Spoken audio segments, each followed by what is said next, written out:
C'est presque du direct, c'est la revue de presse de Nicolas Canteloup, Best of. On va bien sûr parler de cette liste des sélectionnés dévoilée par Didier Deschamps, 23 plus 7. Didier, bonjour. Oui, bonjour. Vous pouvez nous rappeler cette liste ? Oui, donc, je rappelle, j'ai déjà fait hier soir, mais bon, je la rappelle. Donc, Loris dans les buts. Oui. Ristic, rénovation, maçonnerie, peinture. Quoi ? Gabriel, l'entreprise Gabriel pour l'électricité. Mais attendez. Marco Plomberie, Christian, paysagiste, poste de pelouse. Non, mais franchement, c'est pas. Didier, mais c'est pas la même liste qu'hier. Qu'est-ce que vous nous faites là ?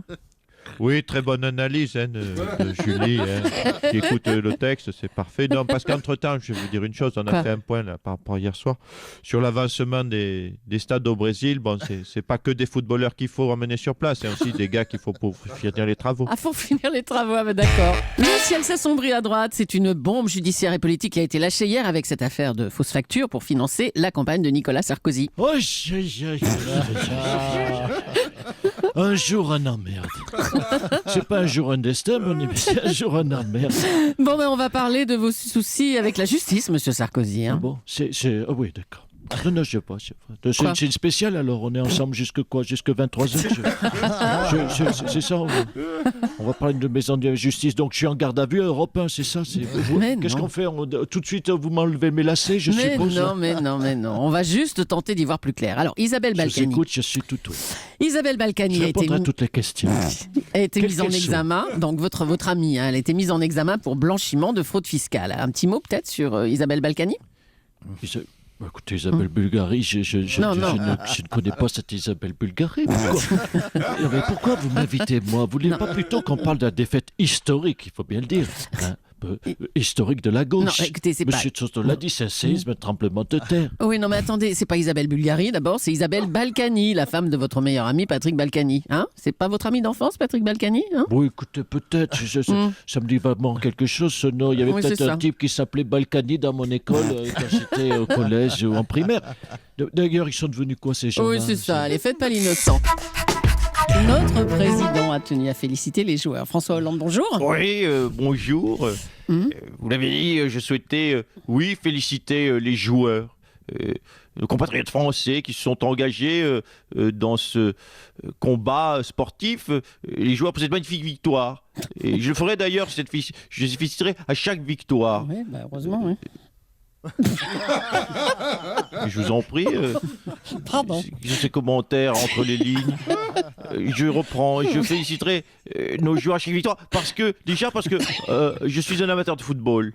Surtout parce que si j'attends mes victoires à moi, je ne vais pas me féliciter souvent.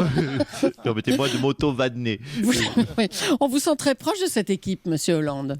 Oui, je suis proche. Je crois qu'il y a d'ailleurs beaucoup de leçons à tirer de l'équipe de France. Ah bon, lesquelles ? Déjà, si vous voulez gagner, attaquez-vous à un adversaire très faible. Ça, c'est une très bonne leçon que je m'appliquerai moi-même, même en politique. Et je l'annonce, en 2015, je m'engage à avoir un PIB légèrement supérieur à celui du Honduras. Oui, c'est un des pays les plus pauvres du monde, alors, franchement. Oui, mais au moins, c'est un engagement que je pourrais certainement tenir.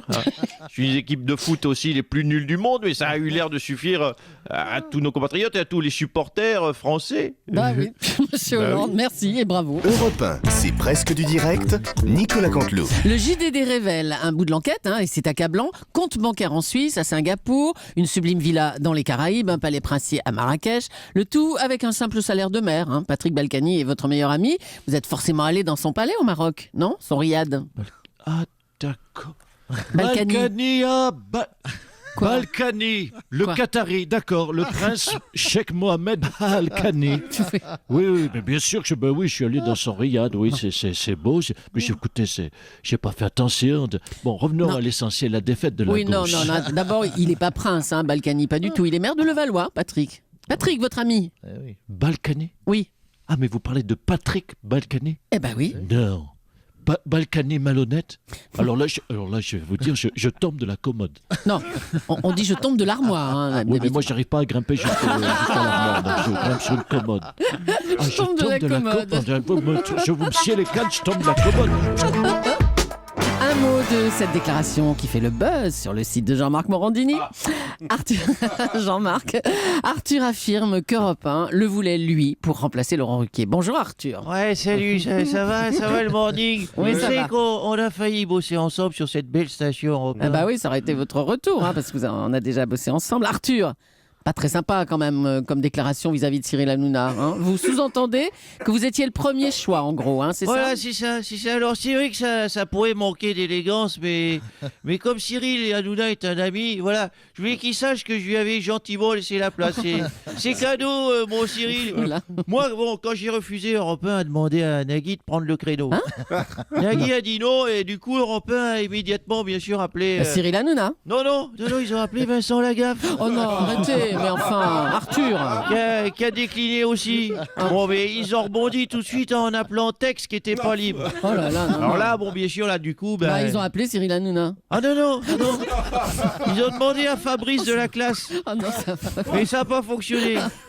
Après, ils ont appelé Maître Capello qui était en messagerie. Oui, bon, ouais. Et là, tout de suite, ça, c'est une vanne. Ça, c'est une vanne Ça fait limite. moins, là, oui. Limite. Limite, ouais. Allez, ouais. Et ils ont pensé à Cyril Hanouna, ça. Ouais. Voilà, mais ça fait plaisir d'être désiré. D'être désiré, oui, c'est ça. Oui. Là, vraiment. L'enfoiré, des petites montées. Oh putain, je suis remonté. Je dois vous dire, je suis remonté. Alors, Cyril, ça va? Pas trop fâché après ces déclarations d'Arthur? Non, je reste calme, je reste zen. Je vais même en profiter pour faire une déclaration d'amour à mon ami Jean-Marc. Jean-Marc Morandini, je croyais que t'étais la personne que je détestais le plus. À côté d'Arthur, je t'aime, mon Jean-Marc, je t'aime. Je te déclare ma flamme, Nicolas Canteloup et sa revue de presse que l'on retrouvera demain, juste avant 9h moins le quart, sur Europe 1.